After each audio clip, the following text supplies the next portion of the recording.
All right, now let's get to some good news. The demise of the Daily Wire. And Klibenstein points out here, insane how much Ben Shapiro fell off. So Ben Shapiro's YouTube channel, over 7 million subs, which is fucking impressive. That's a lot of subs. But as you can see here, a video was up for 10 hours, it got 11,000 views. A video was up for a day, it got 39,000 views. His videos are struggling. Now, to be fair to him, I guess his live stream does better overall. He'll get, a couple 100,000 views or whatever over there.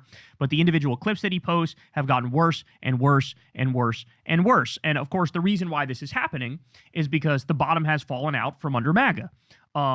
MAGA's a joke. It's not cool. It's not edgy. It's not fun to be MAGA anymore. MAGA they have the power. They have the control. They're ruining this country.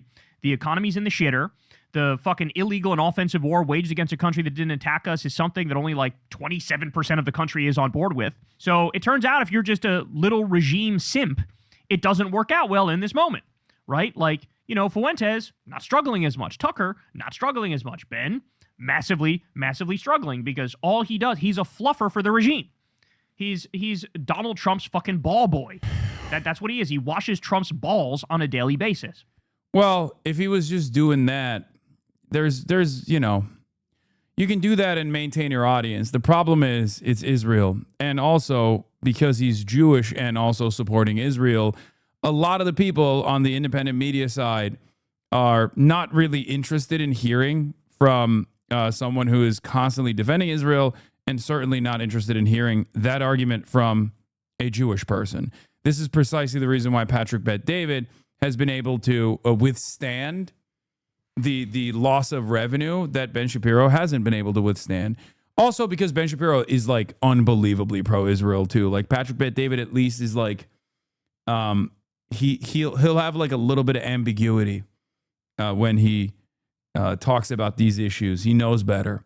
Whereas Ben Shapiro can't stop himself. Like every time the issue of Israel comes up, he's giddy. He's like, oh yeah, we're fighting Iran. It's so good, There's also another reason, and that's a larger problem, I think, in the MAGA movement.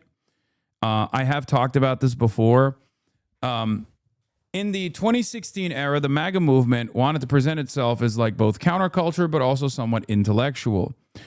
And I think in the post-Andrew Tate world, they realized, we don't have to have like unfuckable, nerdy losers who are debate perverts defend our movement. We can have like cool guys. Now, I don't think Andrew Tate is a cool guy at all, but I think a lot of unfuckable, nerdy losers perceive Andrew Tate to be like a jock, a cool guy. So when that happened, I think there was a sea change in what the market demands were from a conservative audience. Ben Shapiro was never a real intellectual, mind you. I'm not saying that he was an intellectual at all, but he had the capacity to intellectualize right-wing reactionary framing. Okay? So I think that is one of the major problems. The next wave of this is to not even be like a cool guy, but instead to be like an unwashed, disgusting creature. Asmongold fills that void in the market for many conservatives who don't want even a convincing case to be made for conservatism, but just like wear it on their sleeves, like a vice signaling, and like that the aesthetics actually match their own personal living circumstances. And that's where we're at in the conservative movement right now. That's my humble opinion as someone who observes conservative commentators by trade. To give you some more here, this is monthly gained views for Ben Shapiro, and you can see the line is fucking straight down, ski bro, straight down. This dude was getting over 175 million views a month just 2 years ago. 175 million, that's insane. And now he's down to like 30 million views a month. That's more than an 80% drop in viewership. Yes, 30 million is still a lot of views, but that's still a massive fall off compared to what he had not long ago. So yes, the rapid decline of the Daily Wire is only being matched by the rapid decline of the American empire, where our allies now hate us, and we've waged a trade war and hit our allies with tariffs. So we're basically giving the middle finger to the world. They're running into the loving arms of China. They want The evolution of the MAGA commentator is interesting. This is a good take, chatter. From what they think they need to be, Ben Shapiro, to what they think they are, Andrew Tate, to what they actually are, Asmongold. Yes, the evolution is complete. And that's precisely the reason why Nick Shirley and Asmongold get so much play in the conservative sphere. Because they're not trying to even present an argument at all. They're just running around being like Somalis are parasites and need to be fucking banished from the land. That's it. That's what the market demands are. And I suspect they can get even dumber. I think the next step in the conservative rhetoric is going to be someone even dumber than Nick Shirley, which is, I know, unbelievable, but you know, I'm sure they can go even dumber than Nick Shirley nothing somehow. to do with us. Nobody can take our words seriously because Trump will say one thing and do the other, or say How one is thing. that possible? Just a guy that groans, a guy that just films himself basically like, I don't know, groaning at black people or something like on the streets. That's it. That's the content. A guy that just like walks up to people who he perceives as like migrants or Mexican or black and just goes, "Ah! Ah!" And then that's it. That's it. Guy who grunts in the direction of non-white people. Watch this space. We have that already.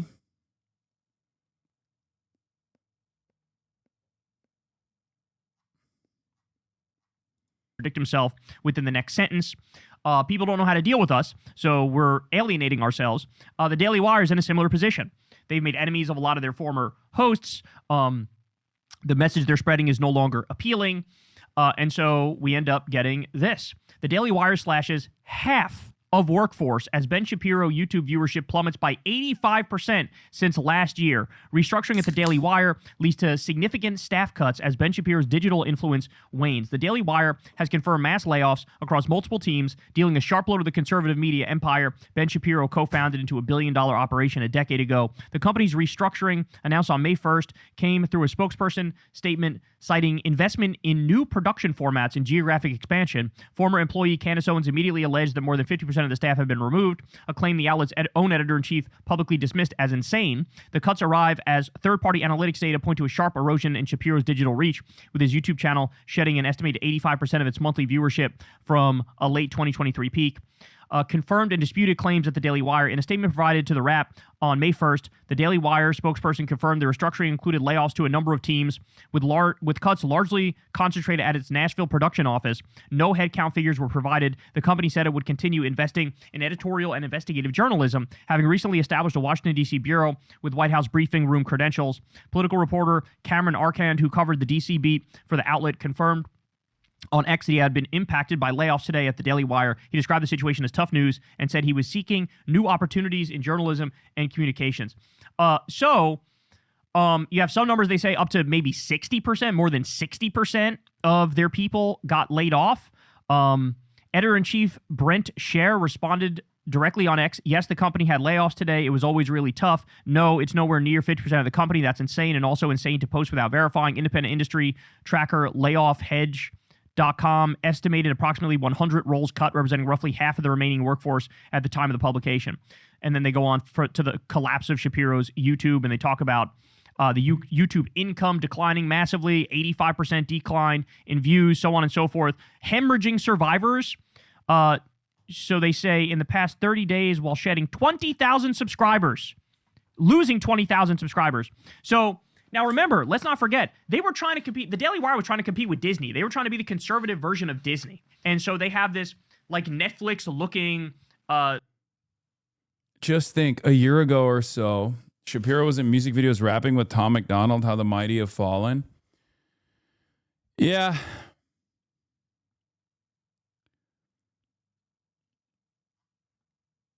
They missing that U.S. aid money? No. I think there is legitimately no audience for like whiny pro-Israel sentiment. Like angrily demanding that America actually do more to protect Israel.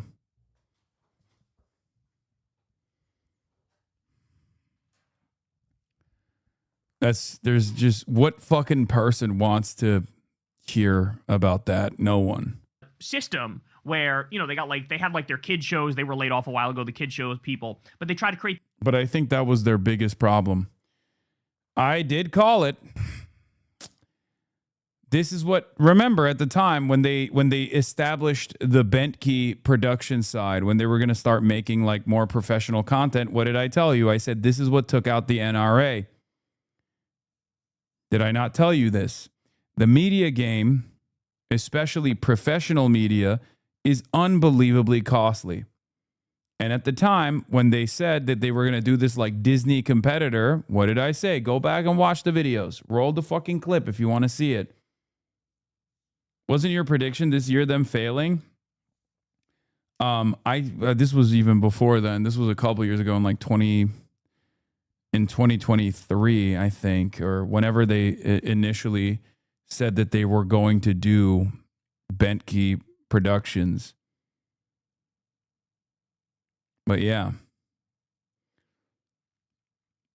I told you even back then. That's why you subscribe to the Piker Broadcasting Service, chatters, for tomorrow's news today. The People's Broadcasting Service, sponsored by you, the people, for you, the people. It is incredibly costly to keep this kind of stuff together, to make high quality content. It's just not, it's not only is it not compelling, but also it's virtually impossible. It's virtually impossible to make ends meet. This is what is the real reason why the NRA went down as well. Their own version of like Game of Thrones. That was a massive debacle. Everybody hates the story and it fucking fell apart. But these things cost a tremendous. What is this? The thing is, a lot of Zionists in America still do not understand how hated Israel is by the general public. They think they're just unpopular, not the most hated country in the world. Pop culture accounts benefit from being anti-Israel. Their followers want them to be. This is just nuts. If you don't agree with the messaging of an account, point that out specifically. Not everything is a psyop or something coordinated. As I said earlier, Pop Base and Pop Crave cater to young audiences. Yeah, I don't think people get it. Like, this is why I didn't have too much smoke for, you know, when young people compare something like unpopular to Benjamin Netanyahu or something shitty to Israel. A lot of people in my community were getting upset about it, where they were like, oh, you're like undermining, you're diluting the cause, right? You're like making something super serious unserious. And I, at the time, thought, no, that's not a bad thing, actually. That's a good thing, because it just reasserts how unbelievably unpopular Israel is. And yeah, we are now officially in a place where Israel is so insanely unpopular, especially under the age of like 45, that usually people, when they want to say something sucks, they will literally say, oh, this is like the best content creator in Israel, right?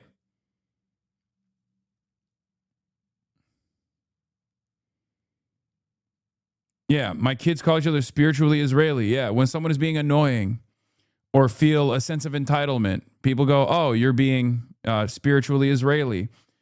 Tel Aviv impressed. Numerous examples of this. And a lot of people simply do not understand this. Like, people that are over the age of like 45 to 55 and above, they don't even get it. Yeah, Somber is my favorite Israeli artist. Shit like that. Tremendous amount of money.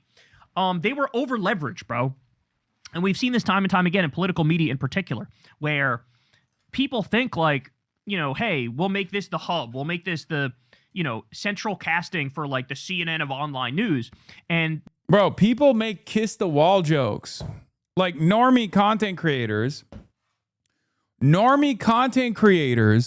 that for years and years were terrified. For the last 3 years, there have been a shit ton of normie content creators, including but not limited to very prominent ones that we all know in this community, that unironically are afraid of appearing with me on camera, now making kiss the wall references. Okay, kiss the wall jokes. Like shit that I wouldn't even fucking say. So I hope you guys understand, like, we are in a totally different, totally unique media environment at this point.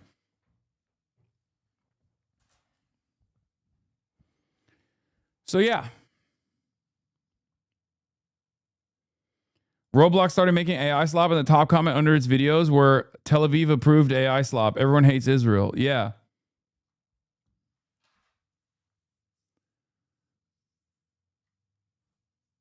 Yeah. Chuck Schumer, unbelievable success in making everybody pro-Israel.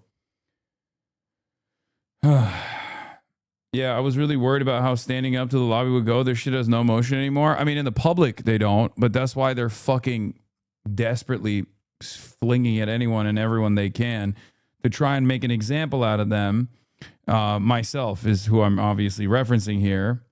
It's not going to fucking work, though. They think too big. They hire too many people. They take on too many projects. And then it doesn't take much for the whole thing to just fucking implode, where you're not profitable.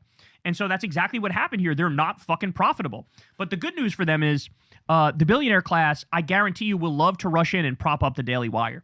I would be shocked if there isn't some right-wing billionaire out there that immediately goes in and props them up. Because the fact of the matter is, they're one of the only major, outside of like Fox News, the mainstream ones, they're one of the only major big right-wing outlets that is still not only dick-riding Trump, but dick-riding Israel and Zionism, supporting the genocide and all that.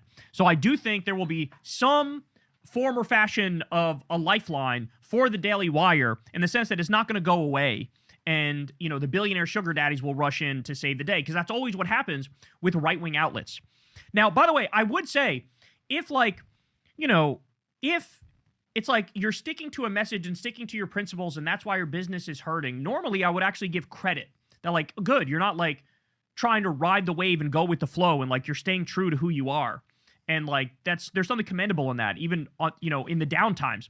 Kyle is also a at-home suit enjoyer, by the way. So, you know, I'm getting my notes from my goat, Kyle Kalinske. However, the reason why I wouldn't say that about the Daily Wire and Ben Shapiro was because their message is fucking atrocious. Like I just told you, their message is pro-genocide.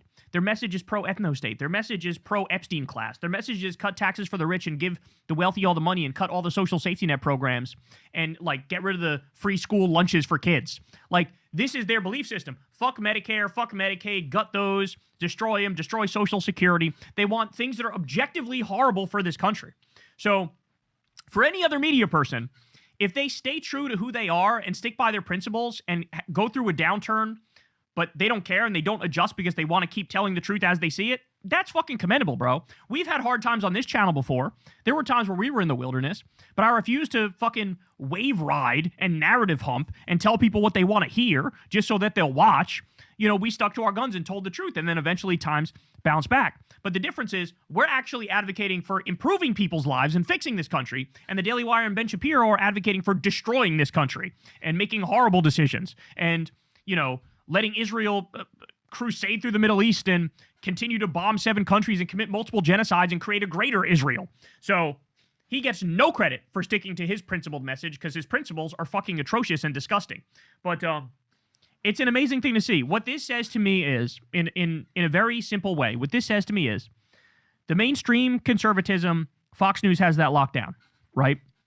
But the so-called new media world or alternative media world or independent media world, even though they're not independent, that is now the lane of the Asmongold's and the Nick Fuentes and the Tucker Carlsons and the Megyn Kellys, because at least they have the foresight to realize Trump is going to be dead at some point relatively soon, and you need to stand for something.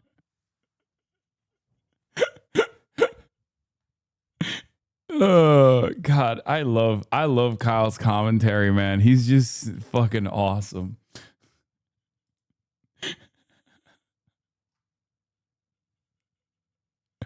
He's great. He's great. Something other than just sucking Trump's nuts from the back. And so that's why they're trying to carve this other path, right? The other path being, yeah, we're conservative, but we're anti-Iran war, right? Like, they need to find a way to appeal to a broader audience. That has to include being against that war, because nobody fucking wants this war. Nobody with a functioning brain wants this war. But, you know, it'll be some form of, like, Christian fundamentalism mixed in with anti-war politics, mixed in with white nationalism. Like, that's sort of the future of conservatism. In the way... What do you think about Mélenchon's very strong start into the French presidential campaign in 2027 and his chances of winning? If he can't establish a popular front like he did last time, he's dead in the water. And I am not so confident in the party socialist slash the social democrats slash the social fascists actually allowing that to happen. I hope it does. I would love to fucking be homies directly with the next president of France. I love him. He's amazing. He's fantastic. He is what France needs. Speaking to friends of mine in France, I feel like they just can't get over the aesthetics of Mélenchon being too much of a curmudgeon and too angry. So a lot of lib Frenchies think he's anti-Semitic. Oh God, that stuff is bullshit. It's just, yeah. That I don't even think that's the main concern. I think the main concern is that they think he's like goofy and old and angry. That's what I've seen. He needs that Wemby endorsement. I don't think Wemby is a LFI guy, unfortunately. You just hate on Mélenchon because he's a better streamer than you are. I'm honored. So was AMLO. So is Claudia Scheinbaum. That's fantastic. I want them to be better streamers than me.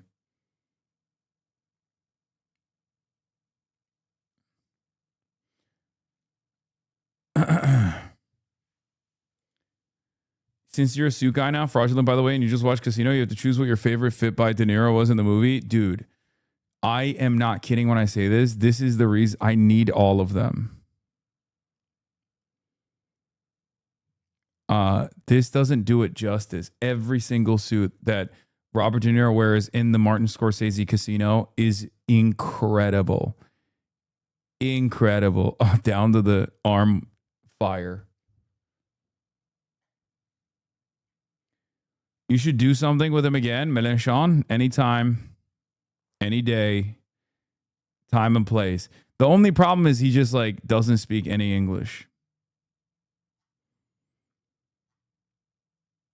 He doesn't speak any English. I wish, I mean, it's probably best that he doesn't speak English, to be honest.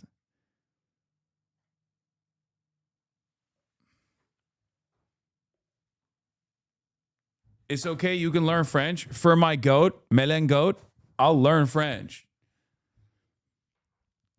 If he somehow is capable of becoming the next president, I will literally fucking learn French, dude. I will learn French. I will do it. Hasan derangement syndrome scale? What the fuck is this? Wait, hold on. Is this the... Hold on. I'll just show it like this. You have the polyglot advantage. Level 1, casual critic. Mentions Hasan occasionally in relevant context. Examples, mainstream journalists, political commentators, occasional critics. Key indicators, infrequent mentions, critique specific takes, not a recurring topic. Mentions per week, how often they talk about Hasan. Low. Total HDS level to the max. Level 2, reaction driven. Regularly reacts to Hasan for engagement or content. Examples, Asmongold, Shoe on Head, other reaction content creators. Key indicators, reacts to Hasan frequently, covers controversies for views. Hasan is part of their content rotation, not the core. Level 3, active antagonist, consistently attacks Hasan with personal or ideological hostility. Examples, who the fuck are these people? Sidney Watson, John Del Arroz, other ideological critics? I don't even know who these people are. Key indicators, frequent negative posts and videos, direct callouts and personal attacks, brings up Hasan unprompted, seeks to damage credibility. I would say that these guys are there too. Level 4, chronic HDS. A substantial portion of their content and community revolves around opposing Hasan. Examples, Destiny, Ethan Klein. Key indicators, years-long fixation, repeated debates and streams exclusively about Hasan. Community built around the rivalry. Calls for deplatforming or punitive action. Level 5 is institutional. Hasan is framed as a political or societal threat by organizations, media institutions, or officials. I mean, this is a separate... Level 5 is not the highest level. I think the highest level would still be Destiny, Dan Stalkman, Ethan Klein, Rape Tone, those guys. Lamau Michael Knowles speaking about you in the Mehdi live debate. Oh my God.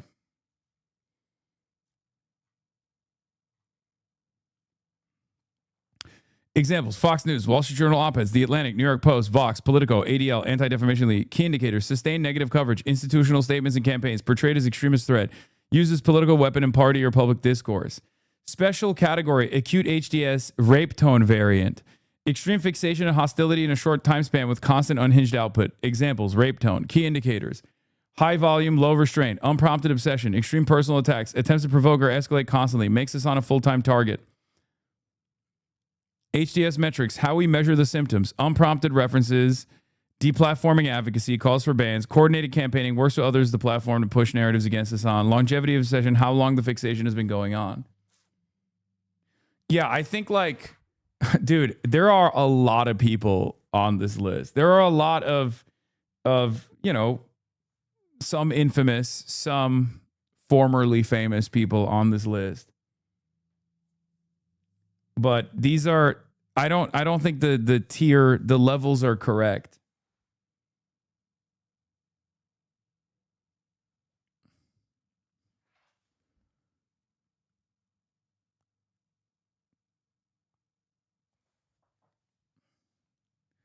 You've had more drama arcs than One Piece, brother.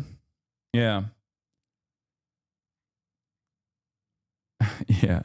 It was really funny when I found out this popped up on my For You page, but I found out that Ethan Klein only follows me on Twitch. Literally no one else, just me, which is a perfect indication of his mania. And I said, Hasan derangement syndrome is real. Ethan Klein accidentally revealed that Hasan is the only account he follows on Twitch.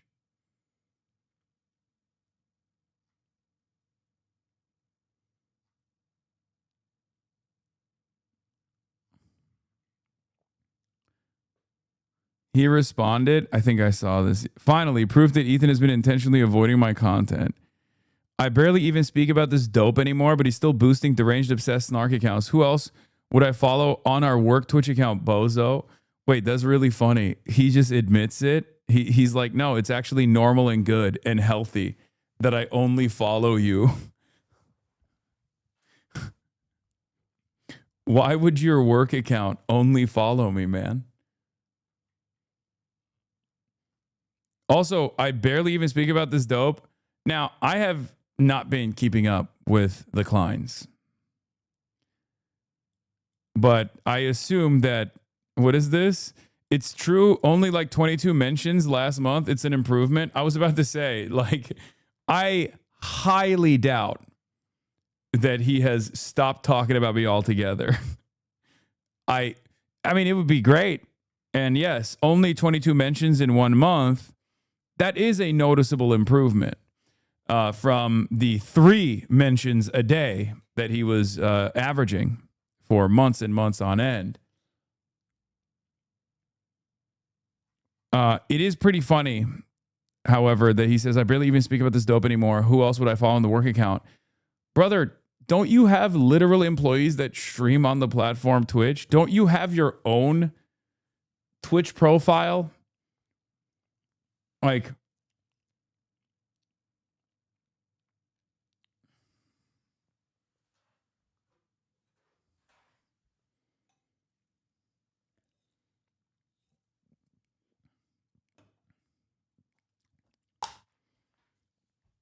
I feel like there's plenty of other accounts that you could be following.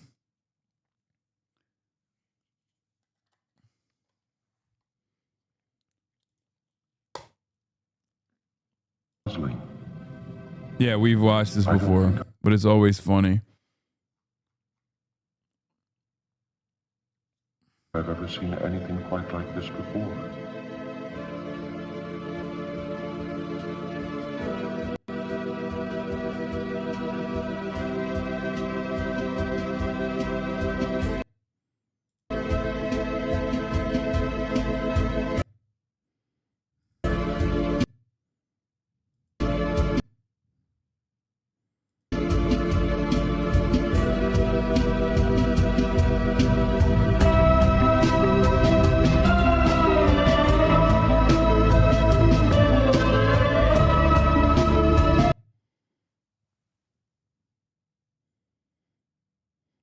not saying anyone on Twitch influenced this directly. We don't know anything yet, but this type of political violence has been very specific people. Mike from PA has been broadcasting consistent threats of violence. This is right after Charlie Kirk got killed.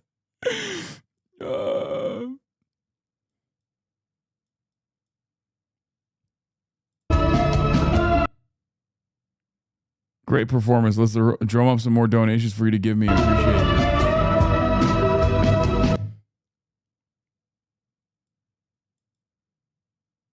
Ian was 25 while threatening to rape. If Papa Gut is falling for shallow snark bait, then I'm screwed. Before Frenemies, when we were doing the show once per week, our highlights channel was getting like 30 to 50 million views.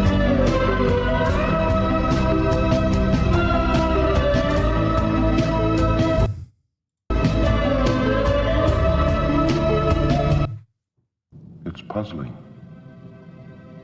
I don't think I've ever... This is, he did this as well. USA Today, opinion Democrats and legacy media are right to call out Nick Fuentes. Israel defenders keep writing the exact same article, as if every Hassan puff piece isn't written the exact same way.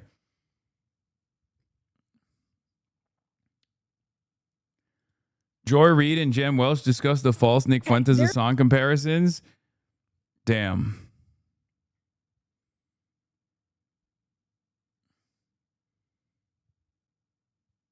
I watched that man for many years. What a fall from grace. Yeah. This one is from January to April 10th this year. By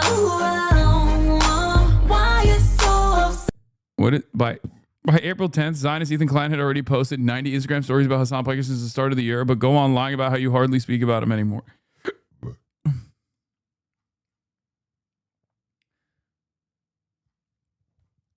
Anyway. Free press writer Dan Stalkman still supports H3. Yeah, I mean, it's in his circumstance, like, it's not even beneficial for him. Like, he actually had a career before this, and if he had stopped doing this shit, he probably would have salvaged that career. But he chose to burn it all. Whereas, like, at least with Destiny's situation, like, Destiny has nothing else, right? I guess even with Destiny's situation, he could probably do something else. He could have just been like a regular lib and not such a fucking freak. But these guys spend every waking moment obsessively using every opportunity to just be like, using every opportunity to straight up be like, I am going to destroy this person's life. And I don't know what it will take for them to stop. Maybe if I like die or something, I don't know. But it is very strange.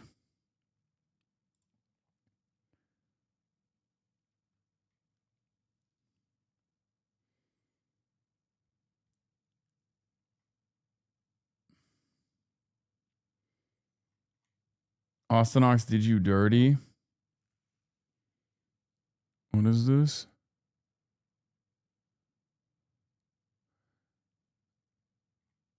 Oh, God. Come on, man. D would have stuck to being dog shit at StarCraft. That dude was ass. Time to debate him again, Lamau? Fuck no. I would never. We're one and done, baby. I'm not kidding. I will commission those bespoke suits for you. I make bespoke suits. I had one client in my life who also slowly built the Nero Casino wardrobe. Oh, God, Austinox. Fucking Christ, dude. No free clout needs to make a comeback. Yeah. Fake high IQ, highfalutin commentary of Ben Shapiro, that's gone. That's dead. That's, 2018 type stuff. Nobody cares about you fucking talking in a nasally voice about marginal tax rates and how the woke kids with purple hair are ruining the country. Nobody cares about you reacting to woke TikToks. They've seen it 17,000 times. And so it's just a dead way of delivering shit. And this is the proof of it right here. All right, y'all. That's the show, man. I love y'all very much. You guys all know the drill. Everybody subscribe to the channel and click that bell icon. Support the show on Patreon. That link is below. This is a real independent media, so you guys make it happen with $2 a month, $5 a month. Those donations, they go a long way. You can also sign up for Crystal Kyle and Friends on Substack. That link is below as well. And I'll see you guys tonight on Corrin's World. I'll see you there. Peace. Hey, y'all, do me a favor and like and subscribe. It helps out big time in the algorithm. Tucker Carlson's